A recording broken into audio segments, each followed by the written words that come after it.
Assalamualaikum warahmatullahi wabarakatuh. Salam membaca itu nikmat. Kawan baca sekalian, bertemu kembali dengan saya Coach Aji di kelas Cinta Baca. Kali ini kita sampai di materi yang kedua berjudul komponen cinta baca. Pada materi sebelumnya, kita sudah membahas sebuah mindset yang penting, yaitu semua bisa cinta baca, termasuk kawan baca sekalian. Di materi tersebut saya ingin membangun motivasi dan juga semangat kawan baca sekalian, keyakinan kawan baca sekalian bahwa kawan baca sekalian bisa menjadi orang yang cinta baca. Saya jelaskan juga bagaimana ciri-cirinya cinta baca dan juga bagaimana secara praktis melakukan atau mendapatkan semangat cinta baca tersebut. Dan di bagian akhir, kalau kawan baca ingat, saya ajak juga kawan baca untuk menuliskan kisah unik sepanjang hidup kawan baca sekalian membaca bukunya. Dan kawan baca sekalian akhirnya punya kisah unik tersebut. Dan itulah yang saya ingin munculkan. Dan mudah-mudahan kisah tersebut bukan hanya satu kali atau beberapa kali dalam hidup kawan baca sekalian, tapi itu akan berulang, akan mudah didapatkan lagi. Baik, kita akan masuk materi yang kedua ini, yaitu berjudul komponen cinta baca. Apa saja komponen cinta baca itu? Ada 4 komponen cinta baca. Mengapa disebut komponen cinta baca? Ini perlu saya jelaskan. Komponen itu seperti katakanlah dalam mobil ada komponen-komponennya, ada perangkat-perangkatnya. Setiap komponen memiliki fungsi dan memiliki tujuannya masing-masing. Dan ketika kita mengetahui komponen apa yang seharusnya ada pada satu perangkat, kita bisa mengeceknya manakala komponen itu lengkap atau tidak. Ketika komponennya tidak lengkap, maka kita juga bisa mengetahui bagaimana cara kita melengkapi komponen tersebut. Begitu juga cinta baca, sebenarnya ada komponen-komponennya. Ketika kawan baca masih belum merasakan atau mendapatkan semangat cinta bacanya, bisa jadi komponen cinta bacanya ada yang belum terpenuhi. Begitulah mindset komponen cinta baca. Ada 4 komponen cinta baca, yaitu yang pertama mindset, yang kedua adalah pengetahuan, yang ketiga keterampilan, dan yang keempat adalah motivasi. Kita akan bahas satu persatu. Dimulai dari yang pertama, yaitu mindset membaca buku. Apakah yang dimaksud dengan mindset? Mindset ini seperti fondasi, ya, yang akan menguatkan. Kalau di dalam struktur bangunan, dia akan menguatkan bagian dasarnya sehingga nanti akan kokoh bangunan yang ada di atasnya. Mindset juga artinya cara pandang. Ketika kita melihat sesuatu, misalnya dengan kacamata merah, maka benda-benda yang ada di sekitarnya menjadi merah. Tetapi ketika kita ganti kacamata tersebut dengan kacamata hijau, maka suasana juga berganti dari merah menjadi hijau. Itulah yang disebut sebagai mindset. Begitu pula mindset membaca buku, tidak semuanya baik. Ya, ada mindset yang baik atau benar, dan ada mindset juga yang salah. Ini yang akhirnya memberikan perbedaan dan memberikan hasil yang juga tentu tidak sama ketika mindsetnya salah dan mindsetnya benar. Mindset yang salah itu seperti apa? Mindset yang salah itu seperti ini, ya, bahwa misalnya membaca itu hanya untuk orang pintar, hanya untuk mereka yang rankingnya ranking 1, 2, 3, hanya untuk yang IPK-nya di atas 3 dan seterusnya.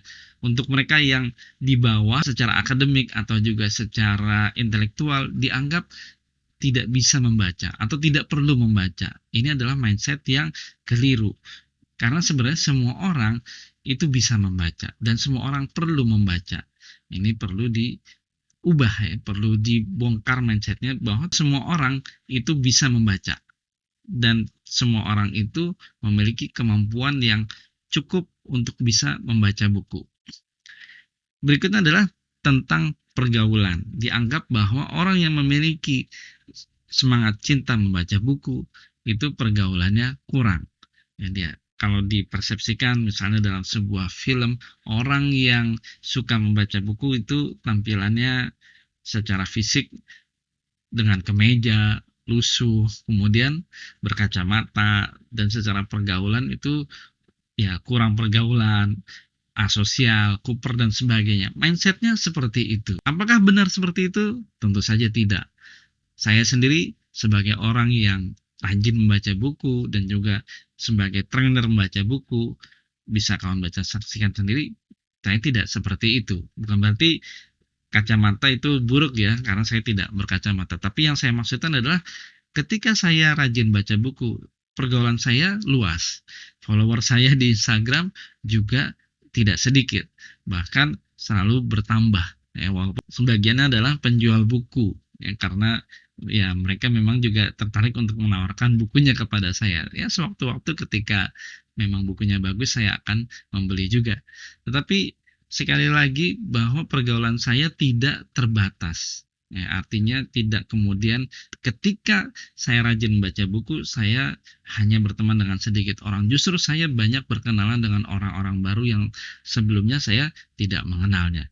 Dan itu adalah hasil dari saya rajin membaca buku. Kemudian mindset yang salah berikutnya adalah tentang panggilan atau tentang istilah orang yang rajin baca, yaitu kita kenal sebagai kutu buku.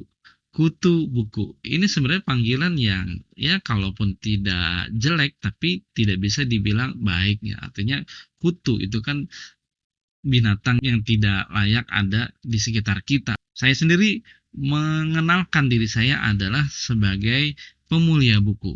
Nah, nanti saya jelaskan kenapa disebut sebagai pemulia buku.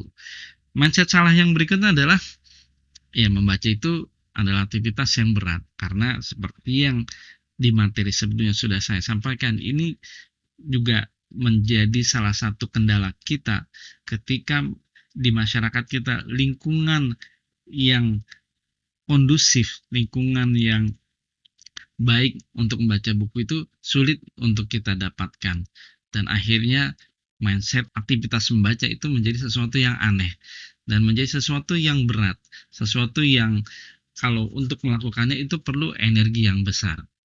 Itu adalah akumulasi adalah buah dari mindset yang salah. Karenanya kita perlu mengubah mindset membaca buku ini menjadi mindset yang benar. Apa saja mindset yang benar? Yang pertama, mindset membaca itu perlu dan bisa untuk semua orang. Bukan hanya untuk orang pintar saja, bukan hanya untuk mereka yang IQ-nya tinggi, ya. Tapi semua orang sebenarnya bisa asalkan mereka mau dan sadar dan juga akhirnya berusaha untuk menumbuhkan semangat membaca buku tersebut. Kemudian juga kita bangun mindset bahwa dengan membaca buku itu memperluas pergaulan, tidak justru malah membatasi. Kita bisa berkenalan dengan orang-orang baru, kita bisa berkenalan dengan lingkungan yang baru.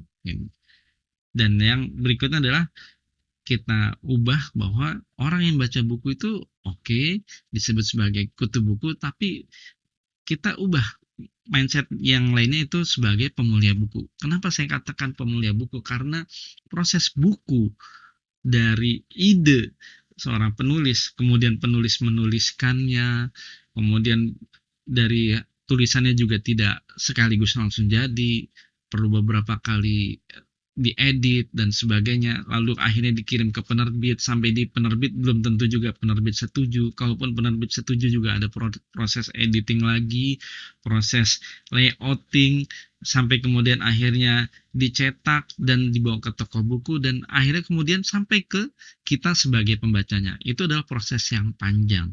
Nah, proses yang panjang itu perlu diapresiasi, perlu dihargai, bahkan perlu dimuliakan. Karenanya saya mengenalkan diri sebagai pemulia buku. Karena buku adalah sebuah hasil karya yang bukan sembarangan langsung jadi begitu saja dan perlu diapresiasi.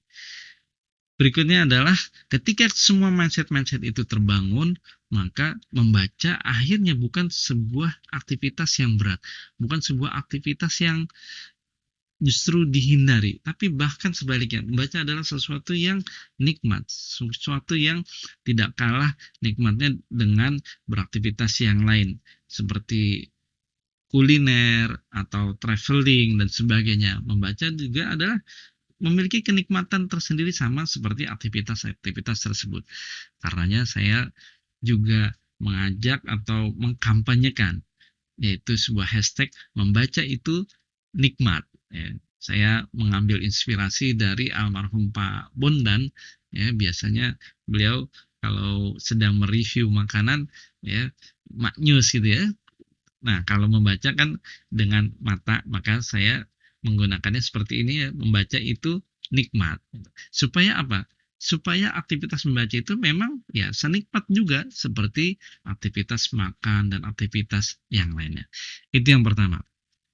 Berikutnya adalah masih seputar juga dengan mindset, bagaimana caranya kita mendapatkan mindset yang benar dan kokoh tentang membaca, yaitu dengan dua hal ini. Yaitu pertama, bagaimana kita memiliki makna membaca buku yang kuat. Di materi pertama sudah pernah saya singgung sedikit bagaimana makna membaca buku itu adalah bagian dari cinta baca. Sejauh mana makna membaca buku yang kawan baca miliki? Apakah membaca buku hanya sekedar hiburan semata? Apakah membaca buku hanya sekedar mengisi waktu senggang saja? Atau membaca buku adalah sebuah kebutuhan? Membaca buku adalah sebuah sarana, bahkan sebuah bagian dari kehidupan. Semakin dalam makna membaca buku yang kawan baca miliki, maka itu akan semakin mengokohkan cinta baca. Bagi kawan baca yang menjadi ibu rumah tangga misalnya, membaca adalah sarana untuk mendidik sebuah generasi. Nah, itu artinya makna membaca bukunya bukan sekedar hiburan saja. Maknanya lebih dalam dari sekedar hiburan atau sekedar mengisi waktu luang. Berikutnya adalah kawan baca sekalian perlu mendalami lagi apa arti sebuah buku bagi kawan baca sekalian. Apa artinya misalnya ada buku The Power of Habit, apa artinya buku ini? Nah, apakah makna dari sebuah buku yang bukan hanya sekedar tulisan saja? Adakah makna yang lainnya? Hampir mirip dengan makna membaca, tetapi saya ajak agar kawan baca sekalian bisa lebih spesifik lagi. Apa arti buku bagi kawan baca sekalian? Oke, dua hal ini mudah-mudahan bisa membantu untuk mendapatkan mindset baca yang benar. Komponen yang kedua yaitu pengetahuan membaca buku. Pengetahuan artinya adalah wawasan sesuatu yang sebelumnya kita tidak tahu lalu kita menjadi tahu. Wawasan atau pengetahuan tentang buku ini penting untuk kita miliki karena semakin banyak wawasan yang kita dapatkan, maka dia akan semakin membantu kita mengenal berbagai jenis buku dan juga menguatkan semangat cinta buku. Jadi pengetahuan ini bermacam-macam. Ada pengetahuan misalnya jenis-jenis buku, pengetahuan tentang buku-buku yang berpengaruh, ya, pengetahuan tentang penulis ternama dan berbagai buku-buku yang lain. Misalnya di sini ada buku penghancuran buku, ya, buku penghancuran buku. Di sini dikisahkan tentang bagaimana buku di berbagai peradaban, baik itu yang berlatar belakang agama ataupun juga dari lokasinya, dari benuanya, itu mereka ada satu generasi atau satu segmen, satu fragmen sejarah yang kemudian tidak menyukai buku dan akhirnya buku harus dihilangkan dari peradaban tersebut karena ada kekuatan buku yang begitu dahsyat yang bisa merongrong kekuasaan mereka. Nah, di sini dikisahkan dalam buku karya Fernando Baez ini. Nah, pengetahuan kita tentang buku ini, kalau kita sebelumnya tidak tahu, tentu kita akan kurang termotivasi membaca buku. Tetapi ketika kita tahu, oh ternyata ada buku seperti ini, itu akan membantu motivasi kita, semangat kita, menambah pengetahuan kita, menambah semangat cinta buku kita.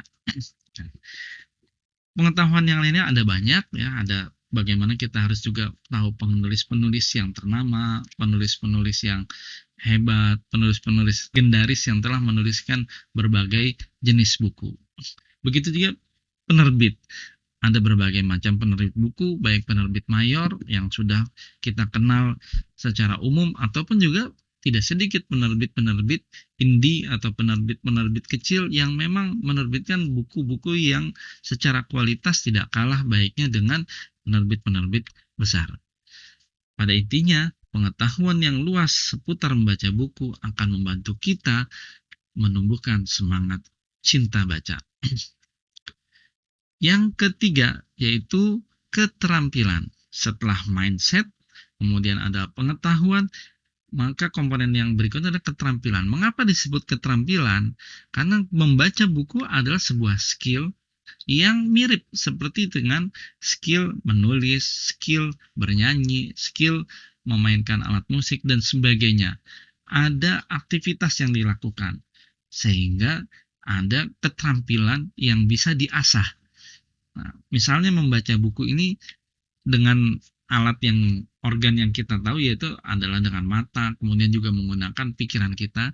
Maka bagaimana kita menggunakan mata dan pikiran kita ini dengan terampil, sehingga sama seperti orang yang tadinya mengendarai sepeda motor misalnya, ya dia hanya bisa dengan kecepatan standar. Tetapi ketika skillnya sudah semakin ahli, dia bisa mengendarinya dengan kecepatan yang lebih tinggi, bahkan mungkin dengan hanya satu tangan atau bahkan tanpa tangan, misalnya dengan akrobatik dan sebagainya.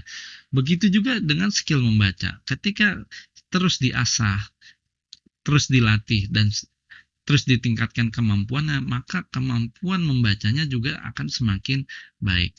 Apa saja keterampilan membaca buku yang harus dikuasai? Di kelas Cinta Baca ini saya bantu kawan baca untuk menguasai beberapa keterampilan. Misalnya keterampilan one man one book, membaca 1 bulan 1 buku. Bagi sebagian orang ini adalah satu hal yang mungkin biasa saja, jangankan 1 bulan 1 buku. 1 bulan 2 buku, 1 bulan 4 buku itu mudah. Tetapi bagi sebagian yang lain, mungkin ini jadi sangat berat sekali. Jangankan 1 bulan 1 buku, 1 buku mungkin perlu 1 bulan, 2 bulan, dan sebagainya. Dan karenanya perlu dilatih. Ini adalah latihan yang awal untuk kawan baca sekalian menamatkan 1 bulan 1 buku.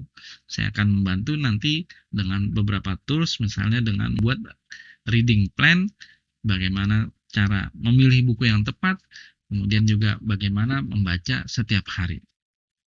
Keterampilan berikutnya yang harus dikuasai adalah bagaimana mendapatkan fokus, konsistensi, dan pemahaman membaca yang baik. Ini adalah 3 hal yang saya rangkum ketika saya membuat survei masalah membaca itu apa saja. Dan sebagian besar ada di 3 masalah ini, yaitu fokus, konsistensi, dan juga pemahaman. Karenanya keterampilan kita menyelesaikan masalah-masalah tersebut atau mendapatkan tujuan membaca tersebut juga harus dikuasai. Di kelas Cinta Baca ini perlahan-lahan saya akan bantu kawan baca sekalian untuk mendapatkan solusi dari masalah-masalah tersebut. Dan yang terakhir komponennya adalah motivasi membaca buku. Mengapa motivasi penting? Karena ketika mindset sudah ada, pengetahuannya sudah ada, keterampilan sudah ada. Kadang-kadang masih juga belum bisa menumbuhkan semangat cinta baca. Mengapa? Karena motivasinya belum ada. Semangatnya masih rendah. Kalau di sini ada logonya atau ada simbolnya api, belum membara, belum begitu ingin untuk membaca buku. Karenanya ini juga perlu dipupuk, perlu ditanamkan ya motivasi membaca buku. Bahwa aktivitas membaca buku itu bukan hanya sekedar pengisi waktu luang, bukan hanya sekedar hobi, karena hobi ya biasanya dikerjakan di saat waktu luang saja. Tapi membaca buku itu menjadi satu aktivitas yang utama, yang dibutuhkan oleh kita, seperti makan, minum, bahkan bernafas. Ini bisa didapatkan, caranya bagaimana? Caranya dengan menjawab 3 pertanyaan ini. Mengapa aku membaca buku? Mengapa kawan baca sekalian membaca sebuah buku? Apa motivasinya? Apa alasannya sehingga akhirnya kawan baca sekalian mau dan perlu membaca buku? Apa manfaat yang akan kawan baca dapatkan dari proses membaca buku? Dan terakhir, apa dampaknya jika saya tidak membaca buku? Pertanyaan terakhir ini sengaja saya tampilkan agar kawan baca sekalian semakin terdorong, semakin termotivasi untuk membaca buku. Dan saya yakin jawaban-jawaban ini adalah jawaban-jawaban yang nanti akan menguatkan kawan baca sekalian untuk mencintai aktivitas membaca buku. Itulah semua komponen dalam cinta baca. Yang pertama adalah mindset, yang kedua adalah pengetahuan, yang ketiga keterampilan, dan yang keempat adalah motivasi. Dan 4 komponen ini adalah sebuah kesatuan. Karena misalnya ada mindset, ada pengetahuan, ada keterampilan, tapi tidak ada motivasi, ya semangat bacanya menjadi kurang. Atau ada keterampilan, ada pengetahuan, ada motivasi, tapi tidak ada mindset, akhirnya terkendala juga karena persepsinya masih buruk. Ada mindset, ada keterampilan, ada motivasi, tapi tidak ada pengetahuan, juga lambat proses membacanya. Dan kalaupun ada mindset, pengetahuan, motivasi, tapi tidak ada keterampilan, akhirnya skillnya tidak mampu menolong untuk menyelesaikan masalah-masalah membaca. Sehingga keempat komponen ini perlu ada. Dan mudah-mudahan saya akan berhasil untuk mengajak dan membantu kawan baca sekalian mendapatkan 4 komponen tersebut. Sebelum ditutup, saya ingin kawan baca sekalian berbagi. Selama ini apa dampak terbesar yang kawan baca dapatkan ketika membaca satu buku? Tadi saya contohkan ada buku The Power of Habit. Buku ini bagi saya adalah buku yang begitu dahsyat, begitu besar manfaatnya dan dampaknya bagi hidup saya karena banyak kebiasaan-kebiasaan baru yang saya dapatkan dari buku ini, termasuk juga menghilangkan kebiasaan-kebiasaan buruk. Dan itu sangat besar pengaruhnya bagi hidup saya. Nah, silakan kawan baca sekalian ingat kembali di masa lalu buku apa yang paling berdampak untuk hidup kawan baca sekalian. Kalau dibalik pertanyaannya, seandainya kawan baca sekalian tidak membaca buku itu, maka akan berbeda pengaruhnya. Itu juga boleh. Sampai bertemu di materi berikutnya. Salam baca itu nikmat. Wassalamualaikum warahmatullahi wabarakatuh.